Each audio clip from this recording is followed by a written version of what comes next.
Hello everyone, I'm Brody Jr. And I'm Melanie. And this is The Cross Talks. Today is our first episode, and our first topic of discussion is individual relationships, individual responsibility in relationships. Right. So I was trying to figure out what exactly you meant by that. Did you mean like once you're in a relationship, the individual responsibility that you have in maintaining it? Or did you want to talk about sort of like that individual responsibility-ness that you had to have before really, truly entertaining getting into a pretty substantial relationship? I think both are important, so we can touch on first, before getting into the relationship, the individual responsibility that you have or need to have. Or I get maybe some pointers, some tips, or some greater understanding on what a person really needs to embody before entering in. Embody? It's got to be a part of it. Well, I don't know. Oh, yes. It's got to be a a part of it. So I don't know exactly where your mind is going, but let me tell you where my mind just went to. Okay. It went to back when you and I were dating. Really? Yes. Interesting. Very interesting. And it came a point in time when we were dating that I had to decide something. First of all, I was enjoying your company, but you weren't my boyfriend for a long time. Lord have mercy. That was the word on the street. So we were like just friends for a really, really long time. And everywhere we would go, people would be like, so are you all an item? I'd be like, no, he's just my friend. He's just my friend. And ultimately, he was just my friend. But in that process, I realized that I had to decide to truly want to fully be present in that relationship, right? And so what that meant for me is that if I was going to be fully present in that relationship, there had to be no outside interference, right? And so, because, I was... Meaning, I had other people pursuing me. And I was entertaining one or two while entertaining you. And so, but we reached a point where I felt like I could not, if I was going to really get all the juice that I could out of the relationship that was developing between us, that I needed to cut out all the other noise so that I could truly, kind of focus on you. That's what it was. It was noise. But of course. It was noise. But it wasn't melodic. It was pure noise. So okay, so that was one pivotal point for me in just kind of deciding and having that individual responsibility to be connected to you in fullness without all the other discordant noise, according to you. And another very, very pivotal point for me was when I realized that we were in a relationship that was so rich that either we were going to get married or we were going to quit just playing around. Well, we weren't playing, but we were going to have to either dissolve this thing or go ahead and get married. And it was at that point in time I had to decide, like, am I ready for this? Like, do I want to kind of allow you to be the man's man that you are and let go of all my independent characteristics that I had acquired from just being a young black woman in this world, putting myself through school, traveling abroad and doing all this stuff. I mean, I used to be on the A train or the 2 and 3 train in New York, going down to the Associated grocery store with bags on my arms. Guns, huh? Bags on my arms and, just handling it with heels on. You know what I'm saying? So I had built up so much, I can do it myself. I don't really need anybody else. Independence. And coupled with the fact that I truly enjoy myself. Like, I wasn't crying to be in a relationship. I wasn't desperate to be married. I wasn't lacking anything because I didn't have a mate. So when it got to that point... But that's key, though. That is key also. Being comfortable with who you are, understanding who you are, and not necessarily needing, well, I should say not necessarily needing, but I wasn't not desperate. actively, not desperate, right, or not desperately looking for someone, to be in your Right. life. You were comfortable with being you, doing the things that you did, living the way you were living, just because of who you understand you to be. Absolutely. But I know I had to come to a point where I said, okay, I have to make space. Like, if this is what I want, and I want to be in this committed relationship of fidelity and just love and open to all things possible with you, I had to let go of some of these attributes that I had picked up along the way that wouldn't serve me best. And you want to be transparent? Yeah. Okay, so he wants to be transparent. Like So glass. I remember during our dating, Oh boy. I had We're not agreeing. I had broken up with Brody Oh. about Let's talk about it. about 3 times. And it has a lot to do with what we're talking about today. Individuality. Individuality, individual responsibility, navigating what I really want, what I'm willing to yield up, what I'm not willing to yield up. And so the third time that I was gonna like call it off, I don't know if it was me this time or if it was you. No, you never broke it off with me. But what you did, I knew what I wanted. But what, In my individual self, I knew what I wanted. Continue. great for clarity. But what I'm saying is, this time, I forget what the exact circumstance was, but this brother right here, he gave me an ultimatum, and I was like, nobody gives Melanie an ultimatum. I mean, after going on the third time of breaking up with somebody, like, what else do you do? How far do you go? So I'll never forget, it was a Wednesday. And he told me by Friday, I better like make up my mind and decide what it is that I want. You want this? And then, okay, so we were having this conversation at his apartment, and he had all these photos because he has a love for photography. And so he had all these photos of he and I. He had, he's an artist. I don't know if you all know that because he's been so low-key for the last decade, but he had done this like massive black and white graphite portrait of me. And so while after he gave me the ultimatum, he started going through the pictures, sorting out just pictures of just him, and then pictures of us together in like 2 different stacks. And I'm looking at him like, oh, you are so dramatic, really? And then right before I left, he was like, and I want my picture back. And that just made Yeah, you be chilling with somebody else, and you got this picture all up in y'all living room. And I done created my work. Don't burn that thing. that still cracks me up. That cracks was me real. up. That's how I feel, man. You like, no, you ain't gonna enjoy the fruits of my labor on some other relationship. Petty, so petty. I could be So- petty sometimes, I guess. So kind of getting back on topic, when I left that day, I left kind of angry, like nobody gives Melanie a ultimatum.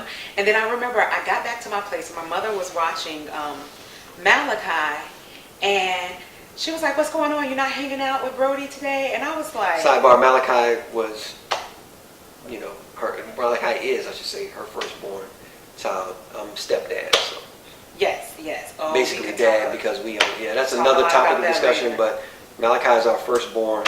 Yes. He was a year old. He just turned a year old when we first met, so Yes. she was, go ahead.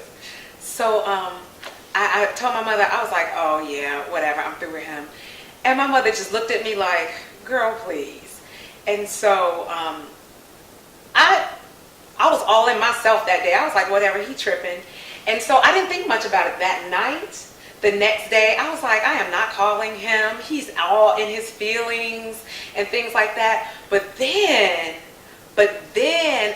later on that day, it was like Thursday, right? And you told me Friday I needed to make up my mind. Right. And so I used to go on my daily jogs, and I was out on my jog, and I was running. And my jogs are my time that it's me and God. I'm talking to God, and I'm running, jogging really. I'm jogging and I'm talking to God and I'm saying, well, who does he think he is? He gives me this ultimatum, but Lord, I asked you for this. And the God was like, well, he's that. And I was like, and I asked you for this. And God was like, okay, well, he's that. And I asked you for this. And I like went down a whole list of almost like 7 or 8 things. And God was like, and he's that. And then I remember by this time, I was in tears, like literally in tears on my run.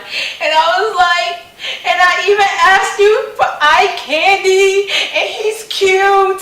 And I mean, I'm bawling on my run. But then after I had that time, I was ready. I had decided, like, okay, no, really, in clarity, this is what I want. You are what I want. Right? But y'all, nobody gives Melanie an ultimatum, right?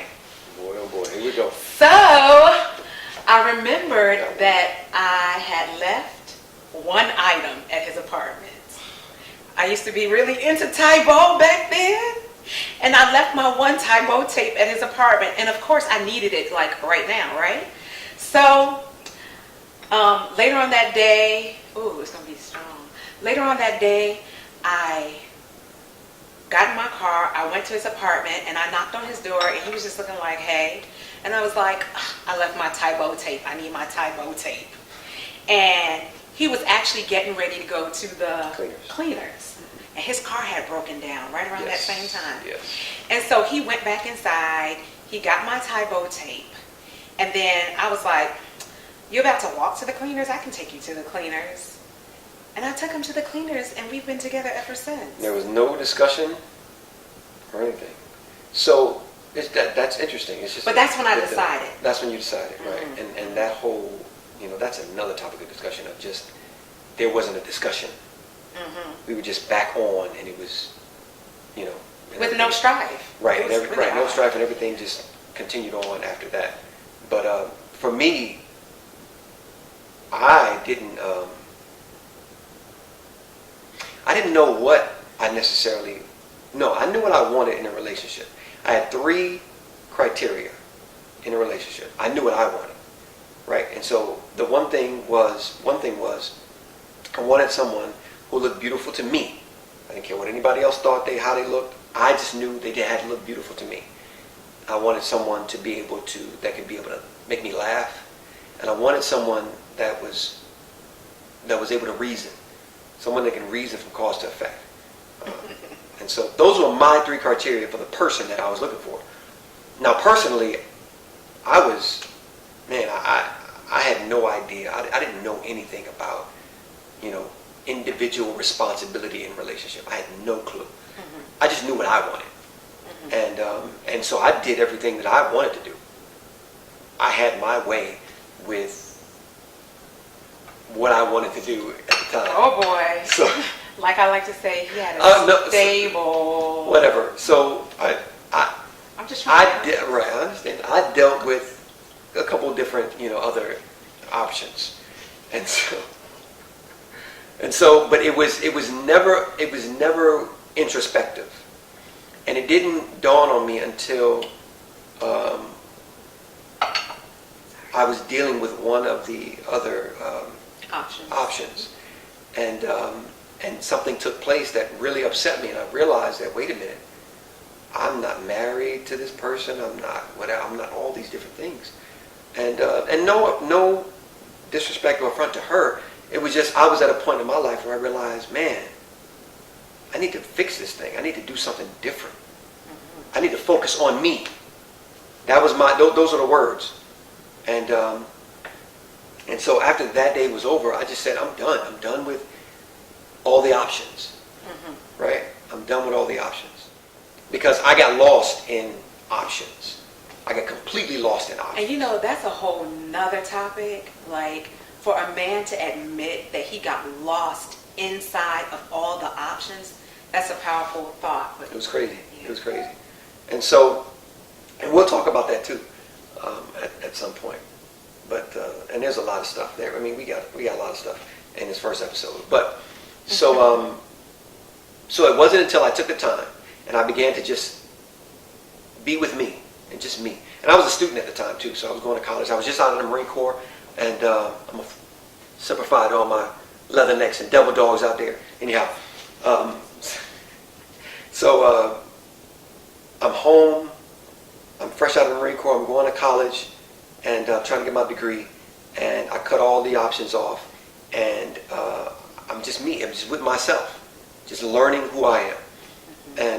And one day I was at my aunt's, and I just, which I was always at my aunt's because she cooked and had food, so and plenty of ice cream. So and so I just decided to hang out over there.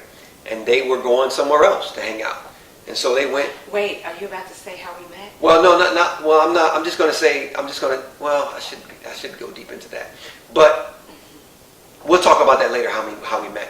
But the point is that I took the time to focus on me and to figure out what I was, who I was, what I wanted at the time, what I wanted, because it changes, it evolves. That's the only portion of evolution. That's the only thing. That's the only thing that I will say evolution is. It is a person growing in experience. It's nothing else in my estimation. And so, and other things too. Just growing and changing and being, different from your original whatever you started out to be. Just a different person, growing and growing and growing. Steps. So I had to take, that was my first step in understanding who I was. That was my first step in getting ready to be in a committed relationship. Just understanding me. And of course, once in the relationship, there are other steps. The rung goes higher and higher, as you stay in it. Had you not taken that time to kind of disconnect from the options and really spend time with yourself, what do you think the difference would have been in you engaging in meeting me or engaging in the relationship? Do you think you would have been a different person? What do you think? What do you mean, engage? What are you saying? Like for instance, okay, so you had cleared all the noise pretty much, and you had taken time to kind of get to know yourself, right? Who you are, what you want right. more. If you had not done that and just got into this relationship. Oh, okay, yes. So it would have been just like the rest. Because the intent was to cut all that out to focus. But if I didn't cut all that out, the person that met you would have been the same person that was dealing with all the other options. Right. So by the time I met you, I was on a different wavelength. Okay. At the time. Okay. Right? Because even still, when we first met, we didn't exchange any information. Right. We didn't exchange any math. The math wasn't exchanged. Oh my goodness. It was just complete. It was a great conversation. Right. Great engagement. And I sent her, I pieced her out on her way with love and whatever I could give her that was compassionate, whatever. And that was it. I wasn't expecting anything because she was a beautiful woman that just happened to be where I was at the time. And I'm like, yo, I don't need that in my life right now. I'm in the me mode, So yeah, it would have been the same. I don't know. It would have taken another moment for me to try to step back again, to do this all over, to do it all over again, because it would have been the same. It would have been the same. Interesting. So, was it during that time that you decided that you did want a serious, meaningful relationship, or that you even wanted to be married? No, it wasn't. At that time, it wasn't about relationships. At that time, it was about who am I? Okay. What do you really want? Right? Because evidently, this is not working for you. So, what do you really want? Okay. Right. And I didn't want to be the guy. I didn't want to be the guy in the club at 45, 50 years old. You knew hey, some guys. Girl, what's happening, baby? What? I didn't want to be the guy at 35. I didn't want to do that. Okay. I just saw like, because I have relatives, I know people that's that dude. Oh no. I didn't want to be that dude. I just didn't. And so I purposed, man. You know, and I think the Marine Corps helped with being able to make decisions, be firm in the decision, and own it. I think the Marine Corps really helped with doing that, because before I went in, I didn't know what I was or who I was. I was worse before I went in. Yeah, I was worse before I went in than when I came out. Have mercy. I was worse. You know, there was a difference when I came out of the Marine Corps. It was more structured. Your stable had a little bit more structure. The options were a little bit more structured. Oh my. Right, a little bit more structured. Still craziness, but it was a little bit more structured. And let me tell you something. I was able here in the individuating for me. I was able to take those experiences and to be able to understand and know exactly what I wanted for a female. And so that was a positive, if you look at any of that being a positive. The positive that I can pull from that is that I learned what I wanted. Okay. Or don't want. Right. That was the, yes, see, that was the thing that allowed me to be able to say, at least for me, what I didn't want or what I did want in a long-term me.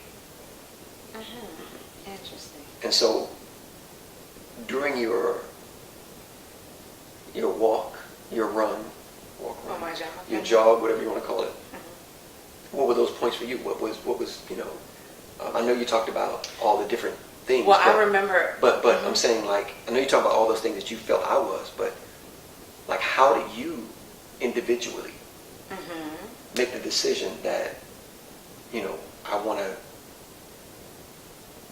this is the type of person that I want.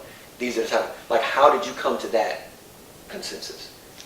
Like, these are the criteria. Well, because I did have criteria, and it wasn't superficialist. I wasn't like, oh, I'm looking for 6'5", tall, dark, and handsome, even though that was like kind of it. That's what you got, baby. Except the dark part. I wanted some eye candy, but those things that were on my list were more about integrity, drive, responsibility. That's nice. This is rich. That's nice. Responsibility. I always wanted a man who saw himself as the sole provider of a household. Just different things like that. And you literally matched all those things. But internally and individually for myself, independent of you, I had gotten to the point where I was like, okay, I would enjoy spending my life with someone with these characteristics. Because remember, I wasn't desperate to get married. Right. I mean, I wasn't thirsty. I wasn't needy. I was just like, whatever. But I'm reasonable. Hello. And I thought I would love to navigate this life with somebody with characteristics such as this. And then I also thought to myself, now you said when you were dating and you had that structured stable and the non-structured stable, that you learned kind of what you wanted and what you didn't want. I didn't date a lot, but I dated well. Okay, and I know, look, I saw that glitch in your face. This man right here, oh my goodness, he cannot believe that anybody else that I ever went out with can touch him. And I say, no, baby, they can't. But I dated well, okay? I dated well. Okay. So. I respect that. Respect that. On camera. However you take it. I see your face. However you take it. But no, really. I I was not one of those women who had been through all this trauma and had these bad experiences Right. and were treated like trash. I was treated like... And that's serious. That's another topic. So that's serious too. It is, because I think it sets a tone It does. for expectation and what you... Right. So you did come along and you fit the criteria of what had been my experience. So it wasn't even me stepping outside of myself to say, oh, I could be with him, I can navigate my life with him. But I was just at a place of peace.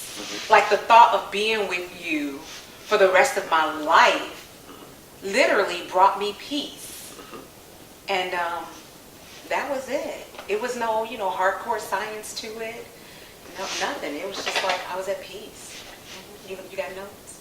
No, I'm not taking notes. I'm just, Oh. I'm just going back to I'm going to the next. I don't need to take notes. That's a lot. That's right. You don't have to take I don't notes. take notes. Baby. I'm just checking. So that's cool. So I mean, that's a little snip. We could go on and on about individuating in relationships. I've always had a very strong sense of self-identity. And I mean, I can even remember back in like grammar school, and grammar school years can be cruel. Man. And, Seriously. At this time, my family that I grew up with, I mean, we didn't have much at all. And I can remember I had like 2 pairs of pants and 3 shirts. I used to make sure those things were washed and pressed and rotate them. And guess what? That did not chip away at my internal sense of self at all. So I'm saying all this to say that I had a strong sense of self. And so I never feared or never felt like I was merging into somebody, or I was losing my sense of self in finding out who you were. And all those factors working together, my strong sense of self, you being exactly what I imagined I could spend the rest of my life with, and just being at peace, it all worked for your good. You're absolutely right. You're absolutely right. You're absolutely right. So that's cool. That's good. That's wonderful. And like I said, we can go on and on about this, and it's and we probably will touch it again, at some other time. But the next thing that I wanted to talk about is society's role On what? on individuating and in relationships. Let me tell you something about society. In my opinion, society at large are haters. Haters. I mean, really, really, really. Uh-huh. Society at large, it's like there's this dearth of emotional capacity to really support authentic, beautiful, meaningful relationships, especially if they have glitches in them, And I say relationships, but let me make it specific. Marriage? What? We live in a society at large where people are like, why are you going to do that? You trust him? You going to have a man be your this? I wouldn't be doing all that. Ain't you educated? What you go to school for? Girl, you going to have all that? Y'all always together. Don't he got something to do? Girl, don't you get tired of him? All of that. I'm like, no. I enjoy being around him every day. Like, yes, he is my Lord. All that. And it's like the capacity to grasp that is lost. It's lost. And of course, there are groups and pockets and spaces in this society that celebrates and supports, marriage and beautiful, meaningful relationships and their growth and their glitches and all of it. But boy, it's rough in these streets. It is rough. It is rough.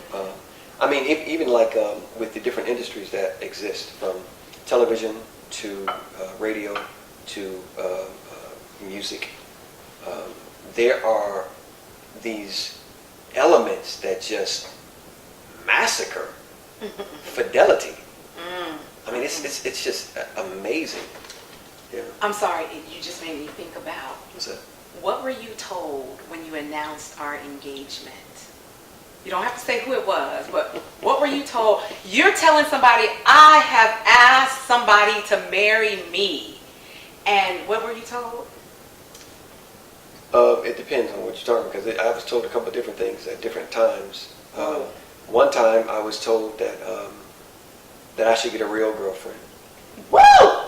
I wasn't real enough. I was also, and then reinforcement. Well, you know why that, my opinion on why that was, which is a whole nother conversation.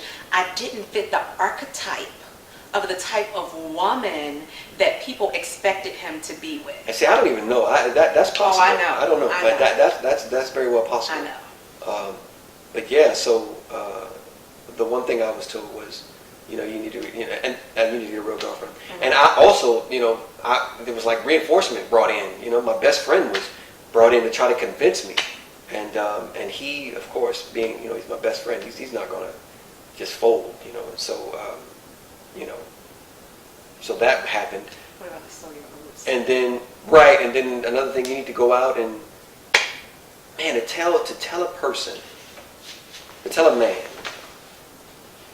that has been out there entertaining options, to tell a man to go and, why don't you just, basically go out there and do more, date more, or No, that would have even been more constructive. Okay, sow your wild oats. so I didn't want to come into America now. Don't sugarcoat this thing. But sow your royal oats, right? And sow your royal oats. And so, to tell somebody that, and at that point, I realized that there is no understanding.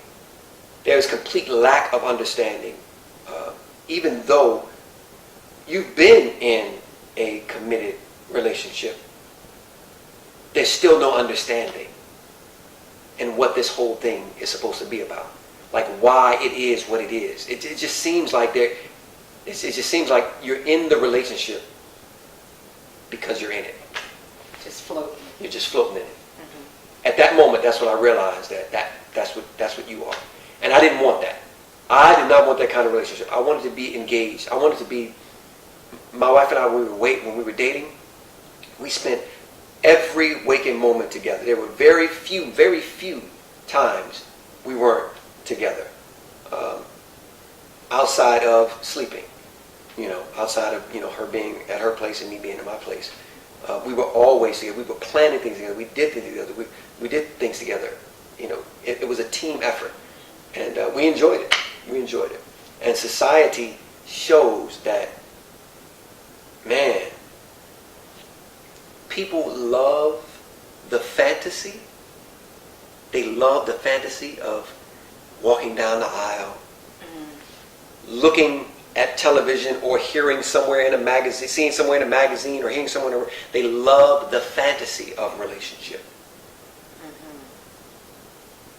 But the nitty gritty, the nuts and bolts, they're ready to get divorced.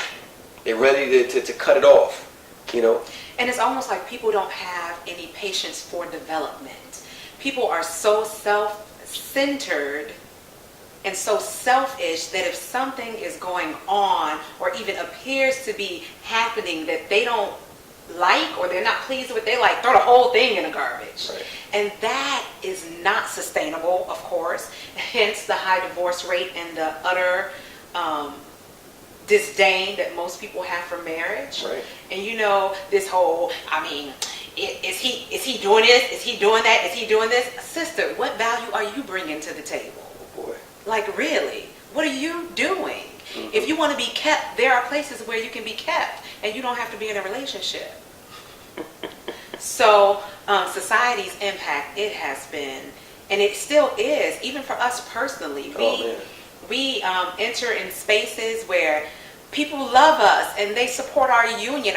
We have a few people in different places where we travel that, really love us and support this union. Down to making sure we spend time together. Like they will come and get the children and make sure we spend a little time together. But then we go through some spaces and places and it's all like, y'all together? Right. Don't y'all do anything else? And I'm like, no, this is what we do. And It's par for the so, course. It's par. I mean, it's like with anything else. It's par for the course. oh, and somebody did tell me, you can't be that happy. Well, that's interesting. Why not? Yeah, why? You know, why not? Because my happiness is not circumstantial. It goes to, okay, so the question then I want to ask is, so why aren't you? Why wouldn't you? Like, what is causing you to not be? To not be happy? Yeah, to not be happy. Whether it be in a relationship or just with you. Like, because that's a hater mentality. If somebody is going to tell you why you can't be all that, then there's a misery within inside of them. But miserable people most times, lack the ability to tell you exactly why they're miserable. It's usually a concoction of It's a whole lot of things, yes. that they need to weed out, you know. But society plays a huge role because you feed that. Oh, you know what else? I should say they feed that. You know what else can They make? meaning radio, television, Yes. magazines. You know what's interesting? Okay, so in our marriage, we've never owned a television.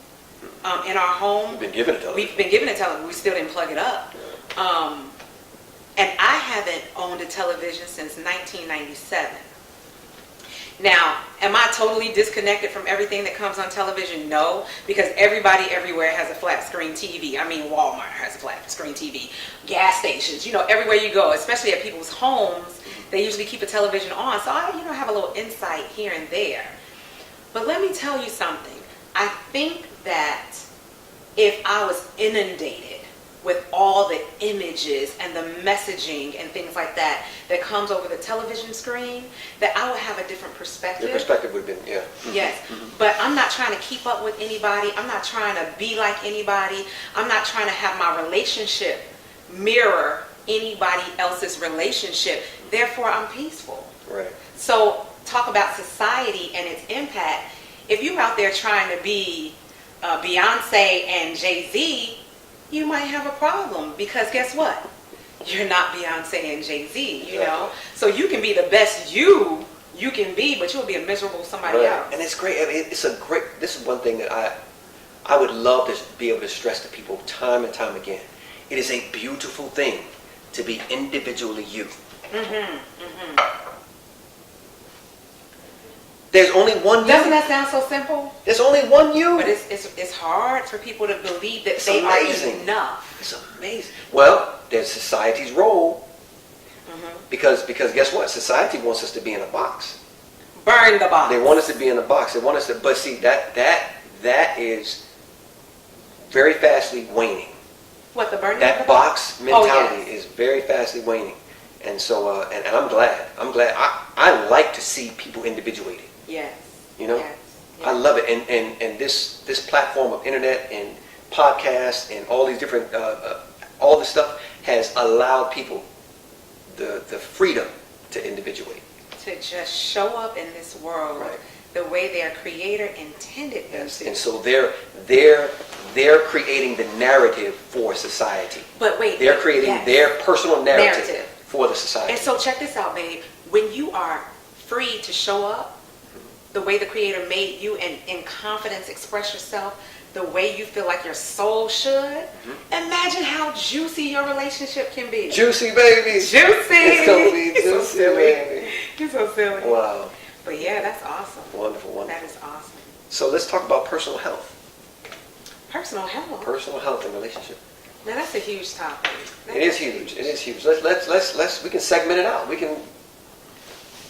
When you hear it, the broad topic. When you hear personal health and relationships, what's the first thing their mind goes to? If you are in a relationship, especially a marriage, and you are not taking care of your personal health, you are downright selfish. That's the first thing that comes to my mind. Downright selfish. Selfish why?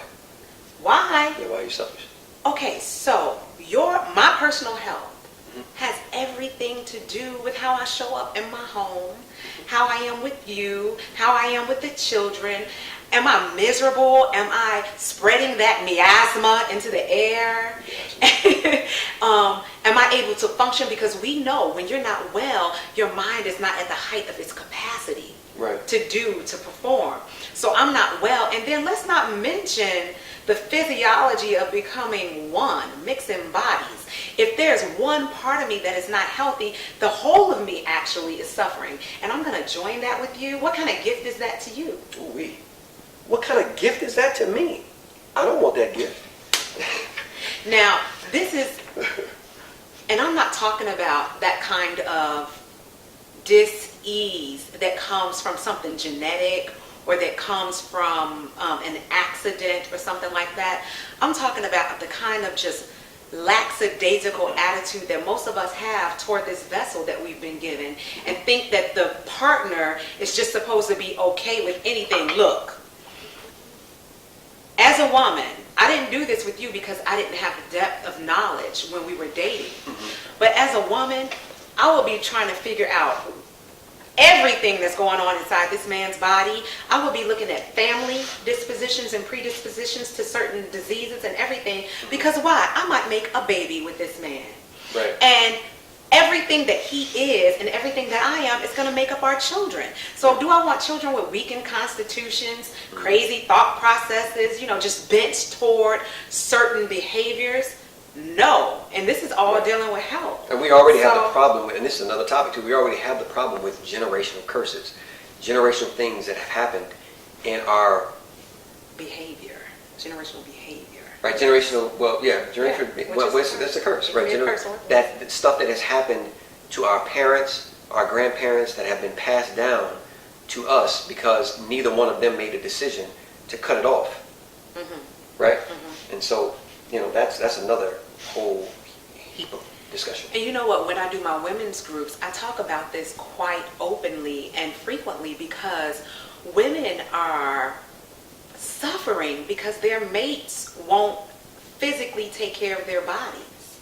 And I'm not going to get all into the physiology and anatomy of it, but if you as a female are eating all healthy and exercising and things like that, and your mate is like drinking and eating fat back and just sitting around watching TV. Not the fat back. The fat back. Right. When you all come together, that's going to be a hot pot mess. And unfortunately, the woman is the receiver, and we are the ones that usually have to deal with that hot pot mess and clean it up, while the man is sitting over there like, oh, I feel great. And it's like, that is selfish. Yeah, that man. Once you understand, and I always, this is what I say now, because with the advent of people watching these health videos, especially this new one that just came out. I'm not going to promote it or anything, but everybody wants to now become a vegan. I'm like, no. The very first thing that we all need to do this, because even though our bodies the chemical makeup of our body is pretty much the same. Like we all have a heart, we all have we all have cells, we all have, all that stuff. But there is an individual. There is an individual. Right. That's my favorite word tonight. There is an individual you inside of you. The physiology. That physiology, the way the makeup is, and if you don't understand that makeup, then you're going to go with every whim to whatever you want to do. And becoming vegan is not going to necessarily be your help. It could be your detriment, because it could turn you away. It could turn you back to what you were doing, or it could cause you to be malnourished. If you don't know what you're doing. If you don't know what you're doing. If you don't know what your body physically, the physiology of it, if you don't know what it needs. So it's more important to understand. Yeah, I agree with you, but that's personally. Like a huge task. I think a lot of people come, but would you not agree that a lot of people come to ideas of having to be healthier for many, many different reasons? For some people, it's vanity. They just want to look good, right? And so they adopt healthier lifestyles, and then they learn along the way. Okay. Right. But I do agree that ultimately you need to understand how this body works and what's best for your individual body. For me, in my mind, I guess the way I think, that's bottom line basic in my mind. If I don't understand A, B, C, or D, no way I can do E and F. So you staying healthy for me? I do my best. I do my best. I do my best. crack the whip. You know, I do my best. Uh-huh. So yeah. Mm-hmm. So, I mean, it's important. It's important in a relationship. In order, I mean. Oh wait, I just thought of a funny story. What's that? Okay, so for those of you who know me from way, way back, you all know I was always thick, right? Like real thick. Is that what you but call I it? was cute. Is that what you call it? That's what I call it. Okay. But I was cute, you know? And by the time we met, I was maybe down to like 155. But I had spent most of my mid 20s, all the way up until about, all the way until I was about 25, all the way back to my youth, I was always overweight. And when I was in my late teens and even early 20s, I was considered obese. I mean, I hung around the 200-pound mark. And guess what? Nobody really told me I needed to lose weight or anything like that. But by the time we met, I was about 150. When we got married, I was 144 that day. Marriage day, 144. I'll never forget that. And so his mission was to get me pregnant, like right away. He wanted a child right away. And he accomplished his mission. And he's like sitting waiting. And he's looking. He's like, baby, I can't wait. And I'm like, what? He's like, you're going to blow up. You're going to get fat again. And I was like, what? First of all, who looks to that? Looks forward to that. And second of all, like, what made you think that I was just going to get fat again? I don't know. I guess it had everything to do with not really understanding how the body works. Yes. It's not. I didn't understand how the body works at the time. I mean, I knew about health, and we were being more healthy, and things were happening in my body, and things were changing, and I began to be more. My health began to just greatly improve, and so just not understanding how the body works. Once you decide to cut out all the things that cause your body to become in a disease state, to be in a disease state, things start to normalize, and what used to happen to you when you weren't in a disease state, when you were in a disease state, will not happen to you when you're in a non-disease state. It's more balanced. Right. It's not going to happen. Right. So the fat that was on your body, the pain, the discomfort, all that stuff was not going to come. The baby itself, yes, you're going to gain baby fat, but it's not going to be to the point. I should say, she gained baby fat, but it was not to the point where she was back to her 150, almost 200-pound days. As a matter of fact, at 5'2.5". I think I only got up to like 165. I think I gained about 20 pounds during that pregnancy. My stomach was like a watermelon. But guess what? But it looked like you were all belly. All belly. And then once I had the baby, I got smaller. Right. With each of my pregnancies, right. I like snapped right back and got smaller, except for this last one. What you did. We'll talk about that later. Woo! So, it is crucial that if you're going to be in a relationship with somebody, you care for yourself, but it is downright selfish to expect somebody to deal with you and you snotting, sneezing, coughing, paining, bleeding, hacking. That's just selfish. So that's we found like dealing. I mean, even away from relationships a little bit, we found that like as we've gone on this journey for 13 years now, we've been married. Throughout that time, we found that people sometimes get embittered with parents, with whomever, that when they have to take care of, when they have to deal with the sickness that you brought on yourself, basically.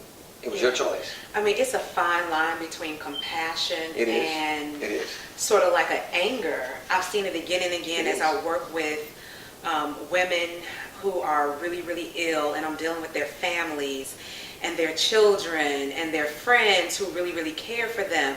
There's a fine line between, I have compassion because they're in pain, they're doing so horribly, but they knew better.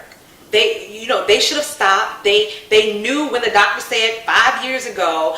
And so it's like that seesaw between, oh, I don't want my loved one to suffer like this, and I'm going to do everything that I can to help. And why should I have to be here spending my 24 hours or my weekends or my everything catering to you when you did this to yourself? And that's just real talk.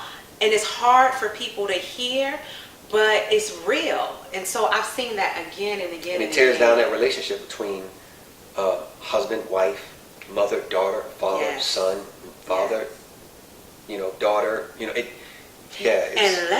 we didn't even cover that husband, wife. When I'm in these groups and I'm working with women, it is astounding how many sisters are suffering silently because their husbands won't take care of themselves and are experiencing ED, erectile dysfunction. And these are not old women. These are not old men. I'm talking late 20s, as early as late 20s, 30s, early 40s. And the women are like, what am I supposed to do? I'm a faithful wife. I'm not going to step out on him, but I'm not experiencing pleasure. And so they're suffering. Meanwhile, the husband, like Bubba Gumps, is just satisfied in what he's doing. I'm sorry, that's the only thing that came to my mind. Right. But he's satisfied in what he's doing, and his wife doesn't want to even articulate her pain and suffering as to not emasculate him or hurt his ego. So I have to coach these women on how to begin the conversation, and also on things that they can do in the kitchen and things like that to support their husband if he'll eat from her instead of the local restaurant. This is hot. This right here is hot to deal with this topic, because, like she said, women suffer in silence. And I can. It's painful. I believe it's got to be painful. It's painful. And so that means there is the responsibility, the onus is on the husband or the male or whatever you want to in these days. Whatever. The onus is on that person to understand their individual bodies. Because it's like, you see you. You see you, brother. But yeah. You know what it once was. And you know where it is now. You feel it. Even just like she feels. And we're going to talk about that too one day. We're going to address that topic specifically in one of our other talks. But you know, brothers, you feel yourself. And so just taking the responsibility of, taking it on yourself to be able to understand who and how and what needs to take place in your body. And you know what, that's so interesting, because most of my work now with women and girls is just that, educating them about the anatomy and physiology of their bodies so that they can understand what is happening and changes, and should I be feeling this way, should I not, and how to overcome. So that piece about understanding, I'm agreeing with you, is crucial. And I would love to be able to do this and do the same thing with men. But it's hard. It's feisty. It's a little difficult to deal with. Resistant. Yeah, and not that I don't run from the challenge, but I think it's changing. It is. It's probably is changing. But I really want to be able to do it right. If I'm going to talk to you as a brother, I want to be respectful, and I don't want to seem condescending because I have whatever information that I have, and that because it's sensitive. It's a sensitive topic. If you're going to talk to a brother about ED, it's a sensitive thing, and I don't want to take it lightly. I don't want to take it lightly. It's just like we're talking to a woman about menopause, or talking to a woman about whatever. But us women intimacy. are more open about our but what bodies. I understand you're more open, but there is a respect. There is a. Oh yes, you want to handle anybody with the utmost respect and gentility that you can. And we as men are more used to being treated rough. We're more used to not being we're more used to that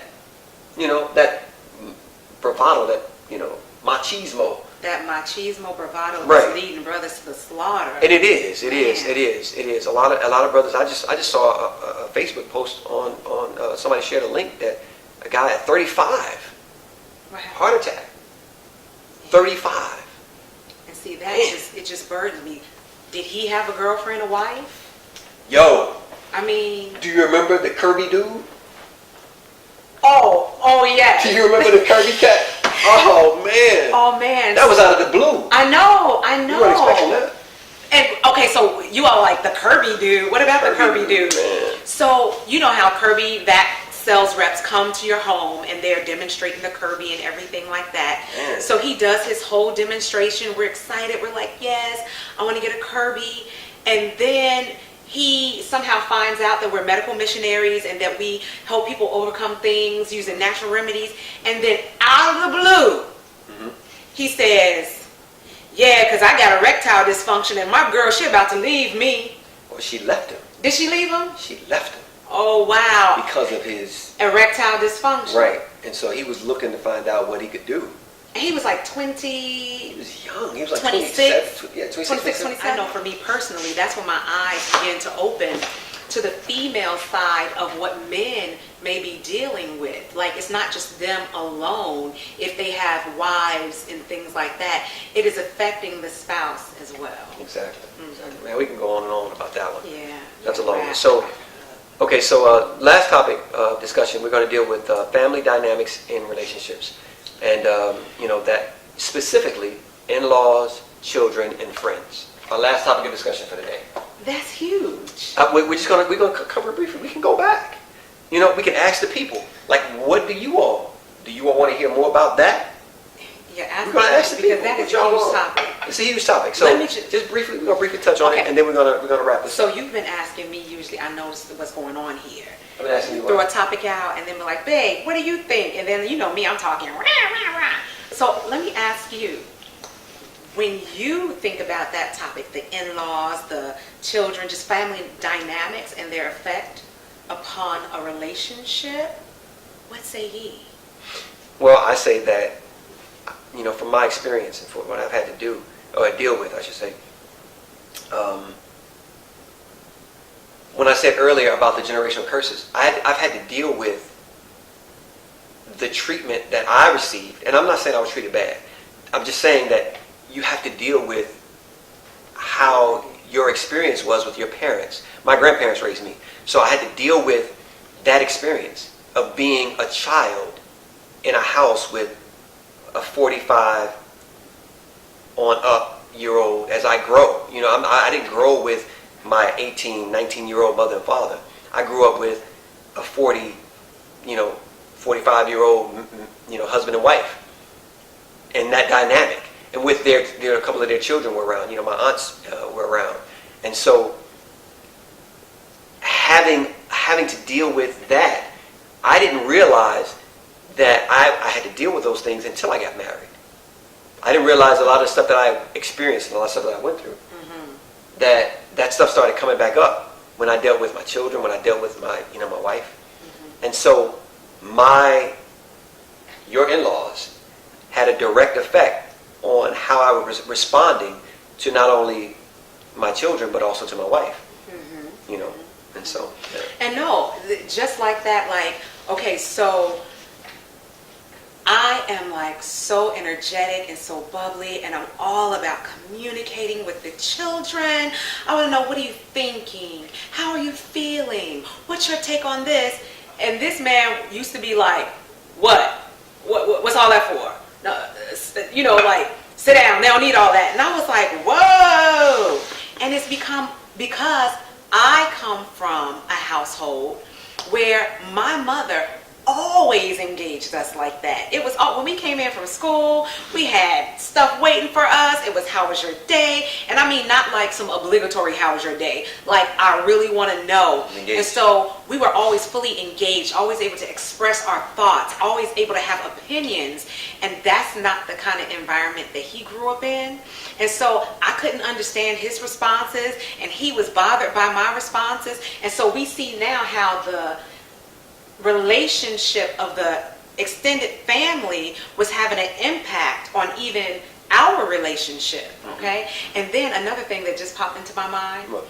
I remember one point in time in our relationship, in our marriage, really early on, I was becoming so agitated with him. And I couldn't put my finger on exactly why. And then one day it just dawned on me why I was agitated. And it was because I never saw him check the doors and things at night before he went to bed. Make sure the house was secure. To make sure the house was secure. And then before I even brought it to him, I was thinking, why do I need him to check the doors? Like, I'm a whole grown woman. I can get up and check the doors. And then I really started processing that thing. And it was because my father always was the last man up. And he always went through and checked the doors, made sure everything was legit and solid and safe. So internally and kind of subconsciously, I wasn't feeling well taken care of. And so that, once again, my daddy dynamics, projected onto him, and I had to tell him how I felt. But then after I was able to tell him how I felt, I was able to release him from that, Right. Because I had to let her know that just because you don't see it, yes, doesn't mean it's not happening. When he said that, I was like, ooh, okay. Right. Yeah. Because, like I said before, I'm a former Marine, and so my meter for like sounds and making sure things are what they should the way they should be. And so if I hear something odd, I'm up. Because I've already checked, I've already done all the stuff that, and so if all of a sudden I wake up in the middle of the night because I've heard something, because I sleep a little light, I'm up. I'm up and I'm looking around, So yeah. So that's interesting. So I would really like for you all to let us know what you would like to hear more about specifically, right, specific things, right, regarding that. Oh, and just family dynamic wise, we have been through the ringer and back. Right. And yes, but you all let us know what you want to hear more about, any topic, relationship wise, marriage wise. We, because of the work that we've done, especially in being medical missionaries and just helping people develop industry and things like that, we have led pretty transparent lives, and I like it like that. Ask us anything, and we will put it in a video, or put it in a podcast. Yeah, podcast, video, all of it. Make a post about about something. We'll make a post with you. And so you can catch us on all the social media platforms at the Crosstalks, from Instagram to Facebook. Now, is that The Crosstalks. TALKS? No. No S. No. Yes, TL. Yeah. The Crosstalks. Oh, the Crosstalks. Right. Plural, more than one. Okay, because that's our last name. So we are the Crosses. So, but we thank you for taking the time to listen to us, and we can't wait to. Well, at least I know I can't wait to do this again. It was fun. It was fun. I was a little resistant. I know you were. But we made you some tea. It was just so comforting. I got it all together for you. Thank you. It is good. I appreciate it. Yeah. Sure. Yeah. So if you want some tea, there's a wonderful tea company called Uppity. UPPITEA. Uppity. And so uppity.com, uppityliving.com. So you can get some tea from Uppity Living. And so that's what we have here. So, all right, so you all have a good one, and we'll see you again next time.